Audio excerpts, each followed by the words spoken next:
Good morning.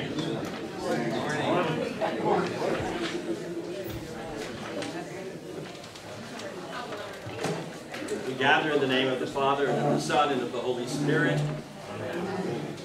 Today we get down to real serious business in that this part of the conversation actually starts to try to digest what we've said so far, tries to focus our conversation into a much more funneled direction, and gives us a kind of format for what is in fact the kind of very basic concern for what we will be doing today.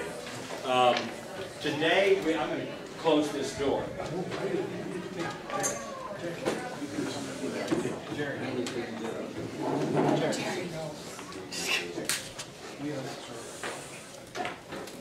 You have this in your book, but I'm going to try to help us just a bit with it.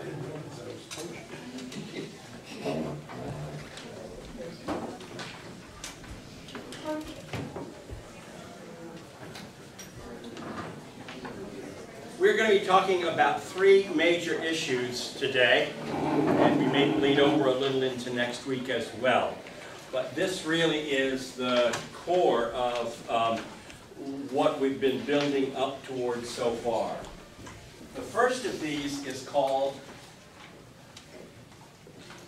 the local predicament.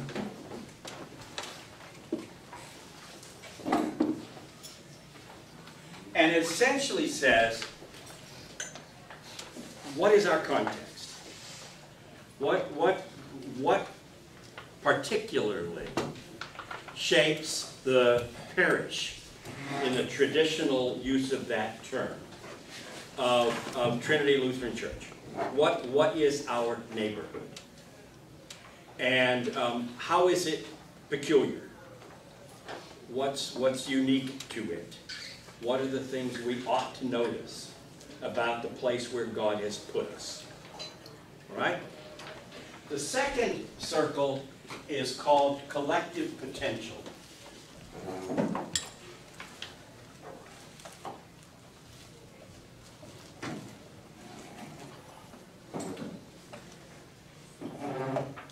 And what that means is simply, what are the skills and gifts and capacities with which God has blessed us? Most of us have had opportunity, at least occasionally, to ask ourselves what kinds of gifts God has gifted us with. What does God expect us to employ as part of our faithful service and life in the world? This asks that question times 500, or whatever it is our current membership is. And it tries to say, as a community, what are the capacities, the skills, the gifts, the blessings that we count, and how can they be employed? And then finally down here, this one is going to sound strange, but I'm going to use his language anyway. He calls it the apostolic esprit. And what he means by that is, what are the spiritual gifts? What are the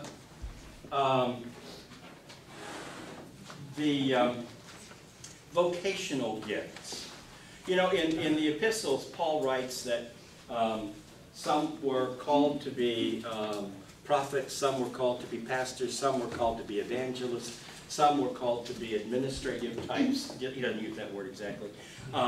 But that in a very real sense, communities are built together with a host of specific capacities that, as complementary to one another, make the whole organism function more effectively. And the apostolic esprit says that we particularly want to ask ourselves, what are the kinds of things that stand in the tradition of the apostles that we can claim or identify among us? And how do they play out in the midst of these other conversations? And all of these, to the extent that they overlap in some significant ways, leads to what he calls our kingdom concept.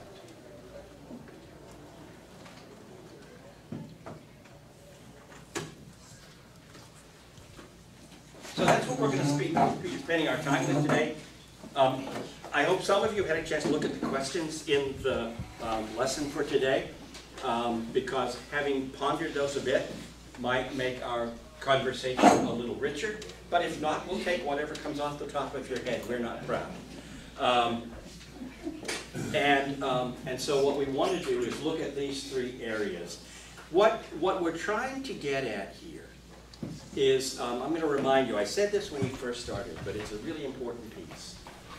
The notion of church unique, and this whole process we're in, is that we are in a particular place with facets of development, with concerns in the community, with gifts and challenges, unlike any place else. That there are particular things about where we are that ought to be identified so clearly that if you were dropped here by a helicopter and you didn't know where you were, you'd be able to tell. That we are the kind of congregation that has particular capacities to be employed in that context, and others that are unique to this community of people, because this community of people is unique. There are no other places where the particular personalities and capacities and vocations and faith journeys of this community are pulled together as one. And because of that, we are gifted by God to do certain things that other congregations may never have thought of, may not decide are important, may not at all see as their calling. The fundamental question that leads to this kingdom concept we have on the board is, what is God specifically calling Trinity Lutheran Church, Town and Country to be and to do in the next chapter of its ministry together? And how does that constructively address the context and community we are part of? In this immediate neighborhood, that's the parish, and in the city of St. Louis. Anything unclear about that? We're good. Let's roll. Think that you have something? No. Okay. What are the unique needs where God has placed us?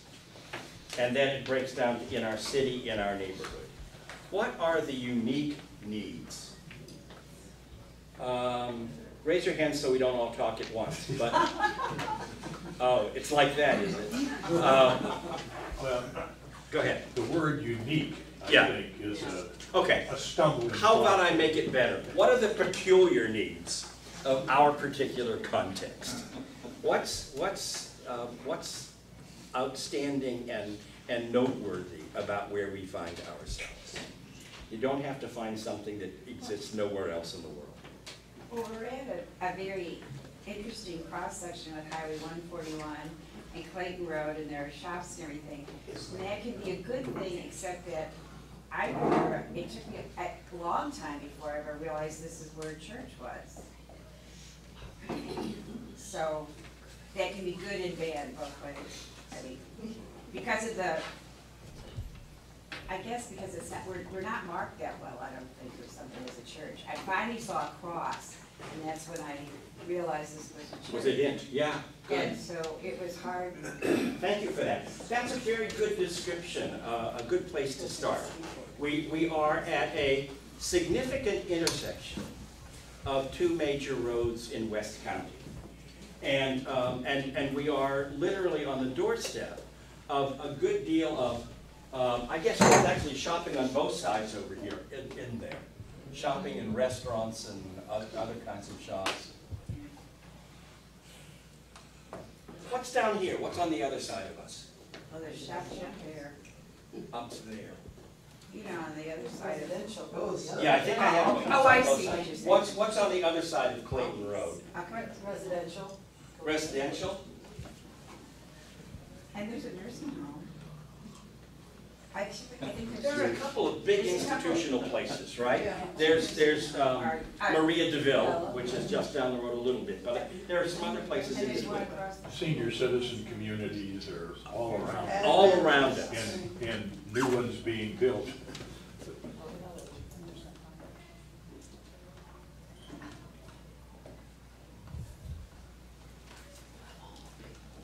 Okay, thank you.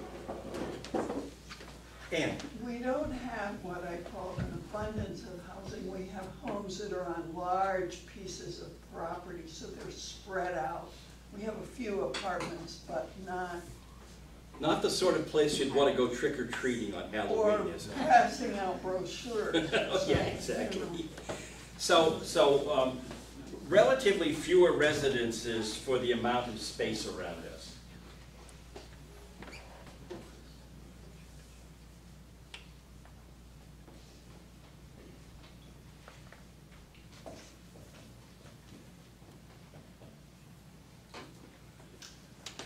Other thoughts? One thing I think may be a little unique, we have another ELCA congregation within a mile of our location. And that's probably not frequently found. Unless you're from the Twin Cities. Well, yeah, where there's one on every corner.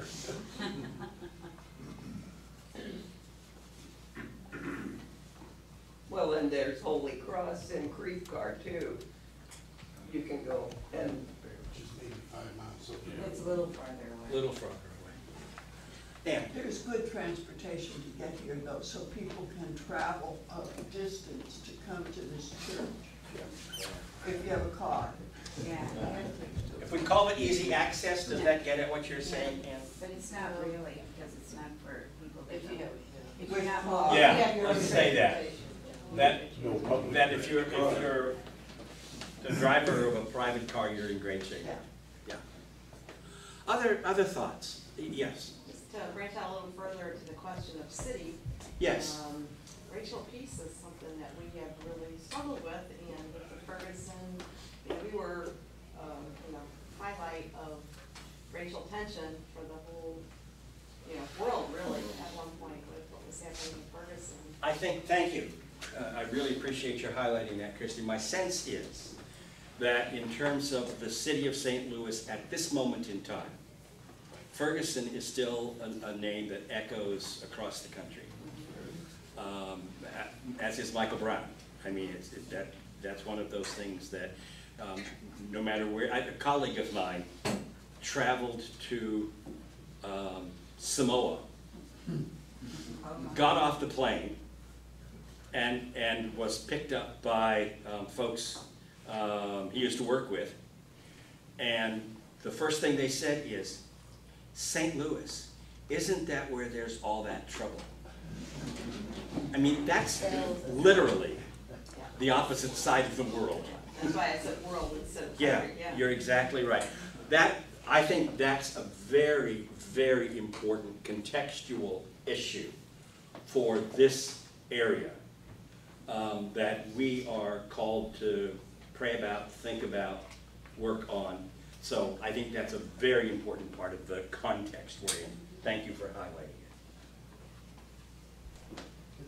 it. It seems to me, and this may not be unique, that there are an abundance of other parishes, congregations around us. But maybe one unique thing is that we have a Hindu temple and a mosque within reasonable distance of it.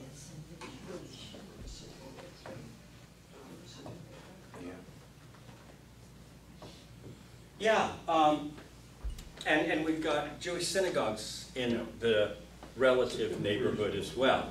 It's a very rich interfaith context, for a community as relatively Caucasian as ours is, I think that's one of those things that we ought not lose sight of. I think it's very important.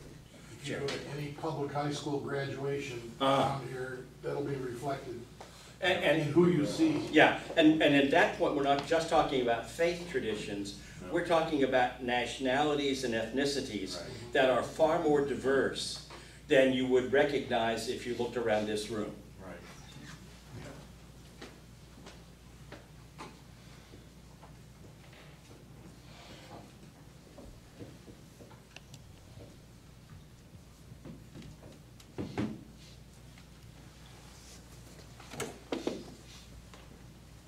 Right, thank you. Yes, I think what drives that is the medical and the hospitals. say more about that. Well, we're a confluence of a lot of nationalities because of the medical and all the doctors and all the, I mean, I think all that's comes together. So that the fact that we are within a kind of long stone's throw from St. Luke's, from Mercy, from Missouri Baptist, Barnes West. and what? Barnes West. Barnes West, thank you. And there's one just south of 141. Oh, yeah, see, Missouri Baptist. No, No, the other way, St. Clair? Thank you. fairly new one. Yeah, fairly new. Compare. Yeah, that's right.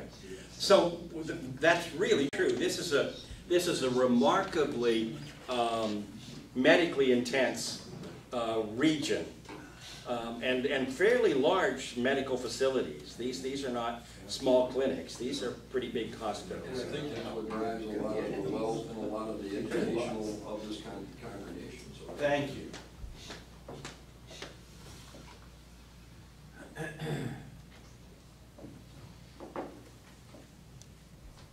That too is a really helpful observation. I'm not sure I would have put my finger on it at all, so it's really helpful to lift up. Because it suggests that one of the things we ought to imagine going forward is whether there are some significant ways in which we can be more actively connected to those institutions. You know, the church is, after all, the place from which the medical community arose. Healing is part of what we claim faith is about. And the whole question of what that relationship looks like in the 21st century, I think, is a really important question. And we've got people in this community that can help to speak to that in really useful and innovative ways, I suspect. we have excellent school districts too. Tell me what that means. Well, that means you draw people who want good schools for their children, and also this congregation doesn't see the need to have a school. Yeah. And there are colleges, I mean, institutions of higher learning, universities around here.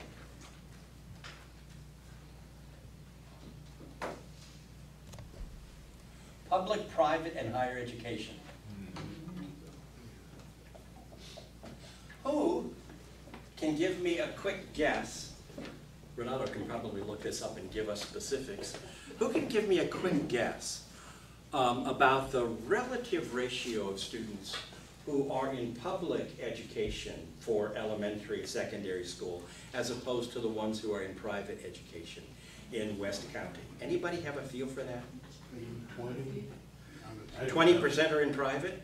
That would be just. That's your guess? I'd Yeah, guess. I get it. Sound right to the rest of you? We can check that out. It would be a really interesting bit of information to have. Other things that you want to add to the local predicament? That's really helpful. If you come up with anything, we can come back to it. Let's take a look at the collective potential of the congregation.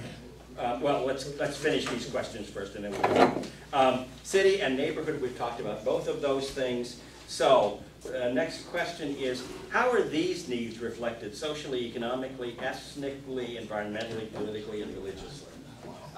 That's an awfully complicated question, but what are the implications of what we've just talked about? I just think we ought to add one more to the. Please, do it. Away, I think the preschool here should be added to this mix here. Yeah. we're well-known throughout this whole area for our preschool. Actually, we may want to save that for over here. I'm going to do something I hadn't planned.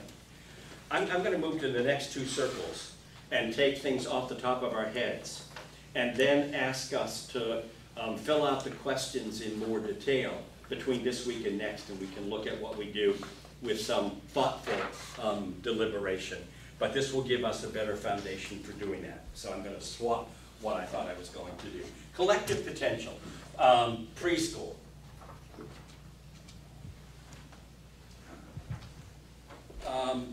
Not only do we have a wonderful quality educational environment for our young children, but we have an already existing wonderful community of families who come to this building several days a week, all school year long, with whom we haven't managed to truly interact dramatically. And I think that's one of those enormous potentials that is all potential and no reality on the whole. But that, I think, may have more influence on our future as a congregation than anything else we can easily put our finger on.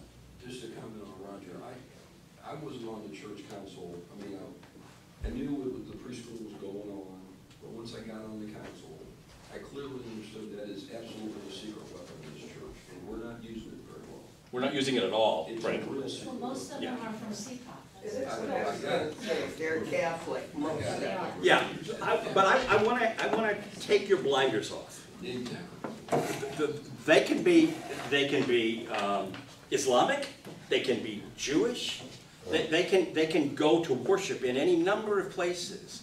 But if we make them an active part of the ministry we carry out here, caring for their family situations, responding in their crises, making them a part of this community by saying, you belong here. We don't want you to leave your church and come to worship here.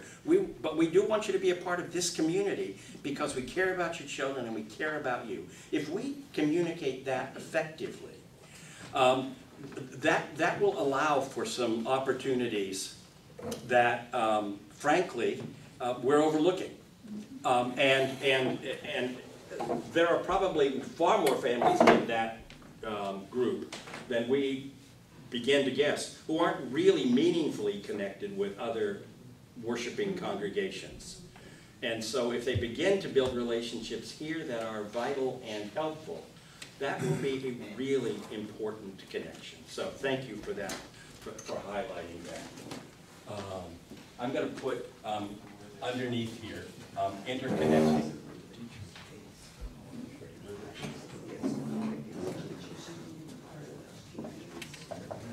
Thank you for that. Other things about our collective potential.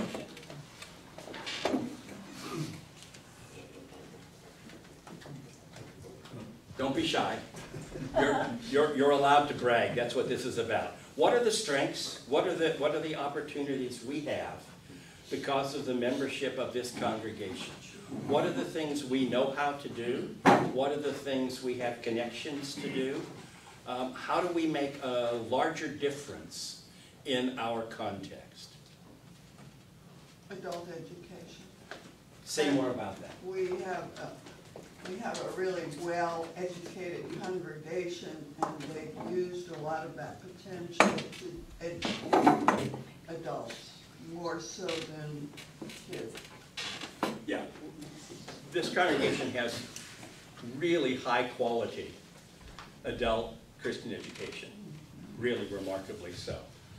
We have a good program, but what's the percentage that uses the program of our congregation? It's a good question. We are not totally here for those programs. You're not altogether here? Not the congregation. I would bet 20% would be a good figure. What do you think, Jim? We have about 35 people on an average. Yep. Yep. So it's a relatively small number, and yet a pretty faithful gathering. Most of those people are here a lot of the time. Yeah. But much of our adult education, if it were made available to the community, might be in a somewhat the same situation as the preschool. Yep, I think you're right about that.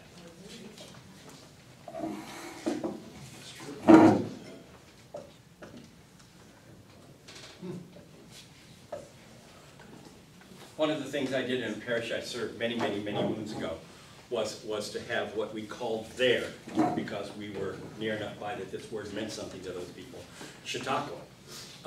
And what we did was have a speaker series on major issues. One on the environment.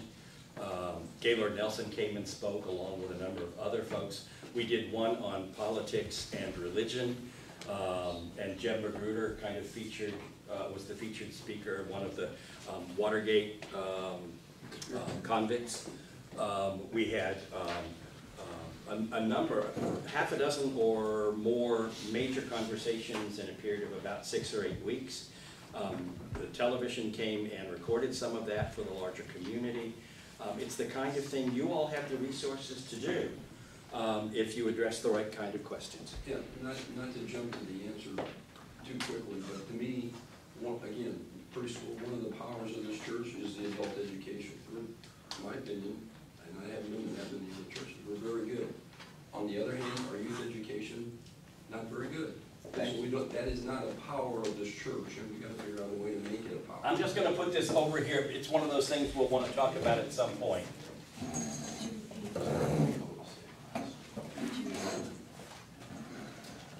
Do you want to say that again? I think some folks didn't hear. Well, I just said that, to me, and I give Chuck, I mean, the adult education is excellent. And I don't know as a percent how many people attend, but to me, it's a good strength of the church. On the other hand, our youth education is not, it's not a knock, it's just not a strength of our church. It used to be. Yeah. That's really why we joined. One of the challenges we have, as most of you know, is that we practically have no youth. In terms of folks from 9th grade through high school, the number of people we see here with any regularity at all is below double digits. And so it's really challenging. I think we could maybe make some really wonderful collegial relationships with some of our sister congregations to do much better, both education and activity. But at the moment, we're really in trouble about both the size of that and, I think you're right, the quality. The adult education program is not marketed. Yeah. So we could market it better than we do.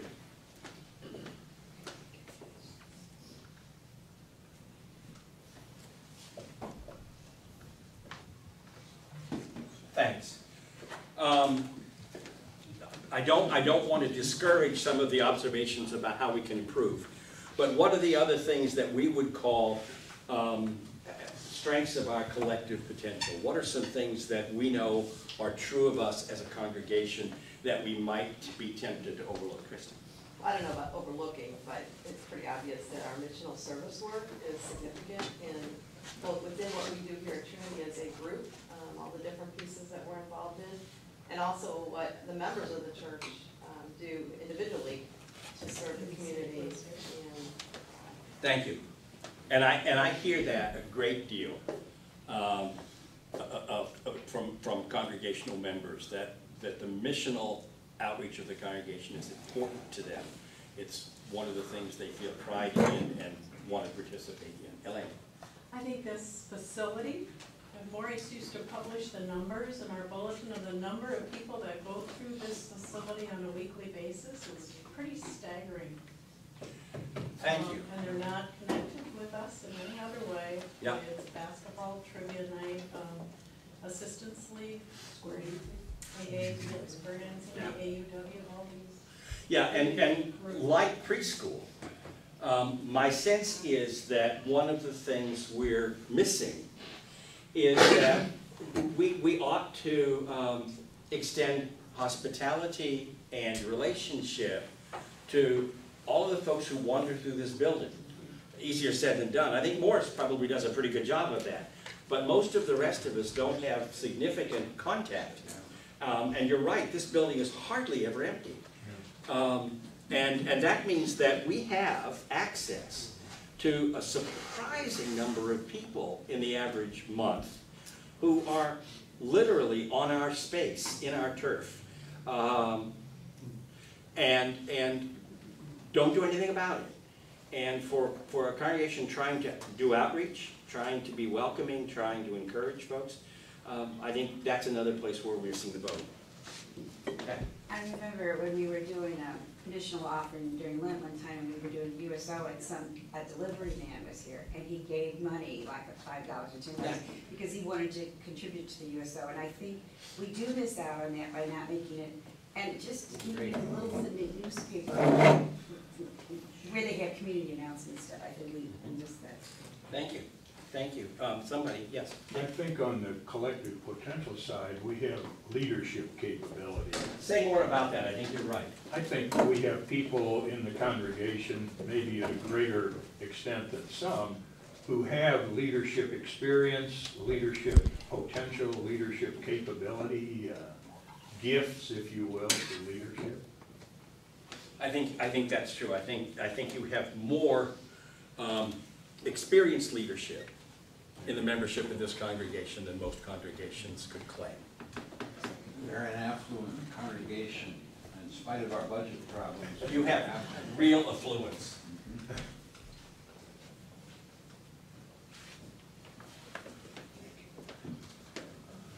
We have strong traditional worship. I would say, I'm not sure about the contemporary, but the traditional, and I think that may need a little bit of work, but our choirs and music have been outstanding. You all worship well. I don't know, you probably take it for granted because it's the way you've always worshiped.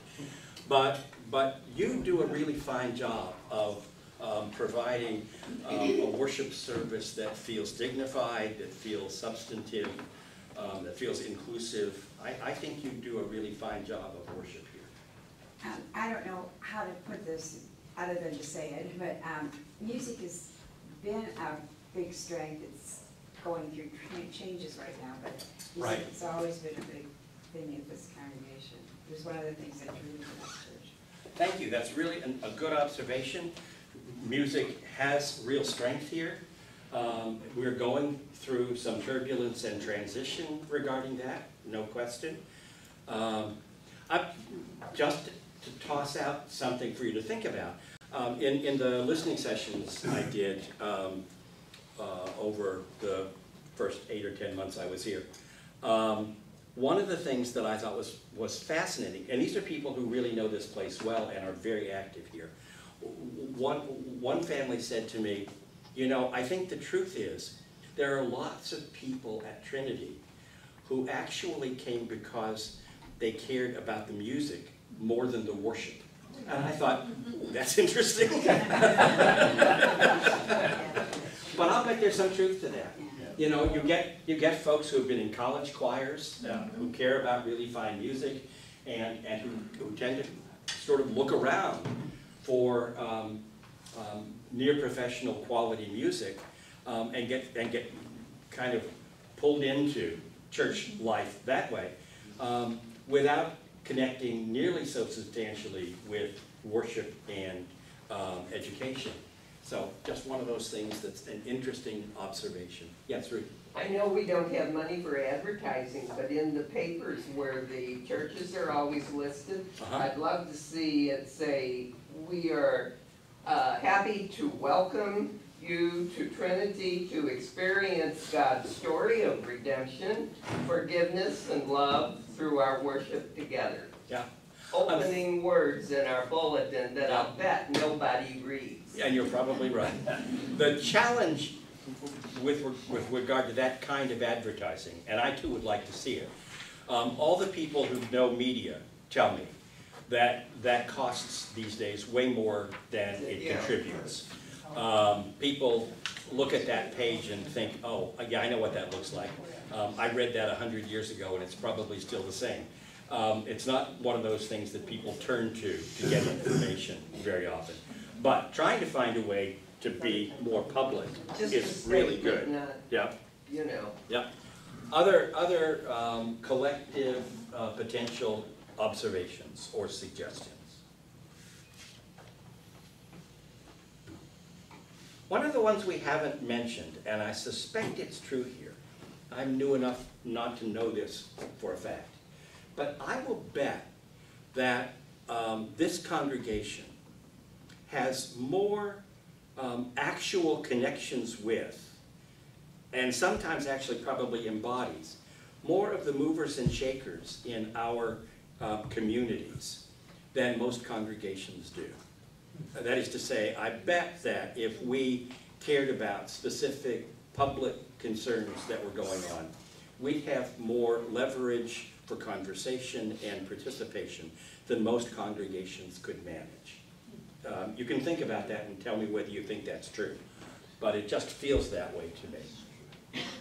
I don't know where this goes, but one thing that concerns me is that we are not placed in a politically homogeneous town or community. I mean, we're spread among all kinds of municipalities, and there's no community cohesiveness.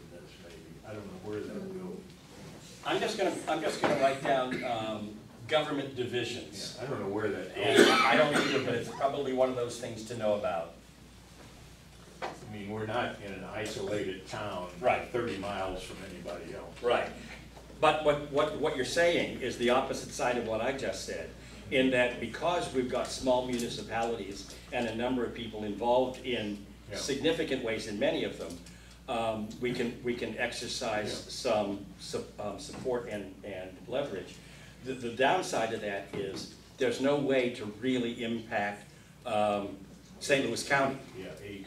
Because it's so, thank you, Maybe Fred. that belongs more on the local predicament side of. Yeah, thank you.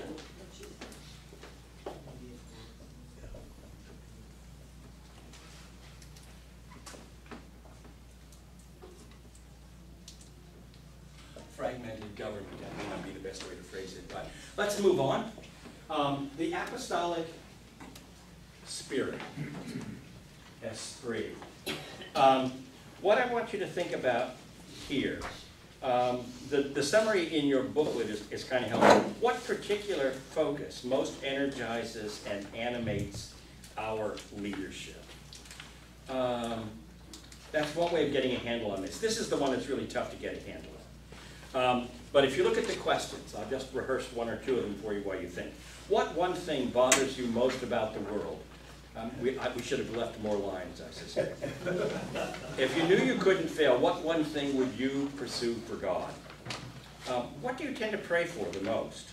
What gives you energy? Just to start there. That kind of gets at how God works in our hearts and lives.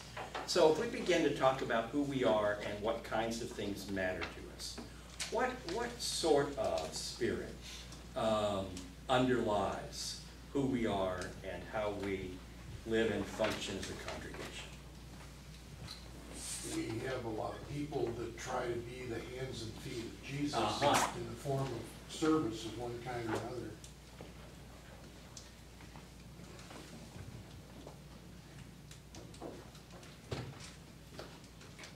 And that hands and feet language is important, but what I think that means in a larger sense is we take seriously Luther's mandate that we are to be little Christs in the world, and I think that is something Trinity spends a great deal of time thinking about. Other things that are what are characteristic of your religious identity, your spirit.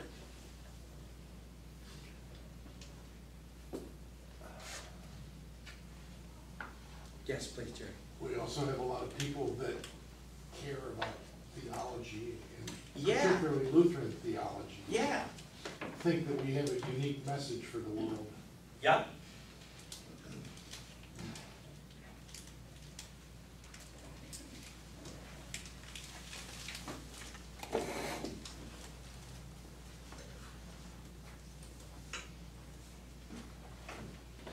Yeah, you're not just a congregation that worships well, which you are. You are a congregation better catechized and better informed about what we are as Lutherans than any congregation I have ever been part of. I've had individuals who were remarkably strong leaders in that field in other congregations. I've never had a sense that the congregation I served was as well informed about what we believe and why. I'm not going to ask you to recite the catechism, but many of you really do understand some of what's basic about what the church teaches in a way that many Lutheran congregations are utterly clueless about. So it's really interesting. Yes. That also can be a problem sometimes. Oh, yeah. That's always a coin with two sides. Dick will understand this. I frequently meet with colleagues who criticize pastors of other denominations because they don't use Lutheran language to talk theology. Yeah. So, you know, there is that kind of danger in understanding what we think and how we teach. Anything else? I think the intent of our alternative worship has been to reach more people and offer an alternative means of worship other than our traditional service, which has been excellent. To have another way to reach out to people that may not want the traditional worship. So just caring about reaching out to others in a broader scope of people. I absolutely agree with you. I need to say we have been a colossal failure at that. Yeah. And I mean, we really have. And so the question is, you know, who are we trying to reach out to and how do we connect with them? That's a really important conversation going forward if that second service is to be viable. Who do we mean when we say we want to reach out? And how do we connect with them? Really, really vital question. You're dead right. Anything else about the apostolic esprit before I fly? Okay, this is the tough one to get a handle on. We're not real comfortable talking about religious language and religious spirits and how they function in our lives and in others. Do me a favor, and if you have time, sometime this week, work on the questions, particularly in this area, the third area. That will be really helpful as we talk next week. And then next week we're going to try to make, we're going to try to fill in the center circle, the kingdom concept, from some of the basics we've articulated in the other three. Thank you. One of the things I noticed, I was at a fundraiser for the Baldwin Police Officer Quizzes on Saturday. And I noticed, you know, people come together and they're all happy and everybody wants to, and we've done that in this church for individual situations or for a one-of-a-kind thing, and we've been really successful at it. It's hard to do that, though, for getting money for the church to keep the lights on and things like that. Yeah, and we shouldn't. Keeping the lights on is our job. That's what stewardship is for. That's what the people who are members of the church are responsible to do. When we try to appeal to a larger community, it better be about something larger than us. It better be about something beyond our walls, because otherwise it is selfish and people see it as selfish. That's the wrong image for Christianity. Sorry, that was a sermon. I agree. Okay, I need to run. Thank you all for your time. Do some homework if you have a chance. Let's see how this pulls together as we go forward. Thank you very much today.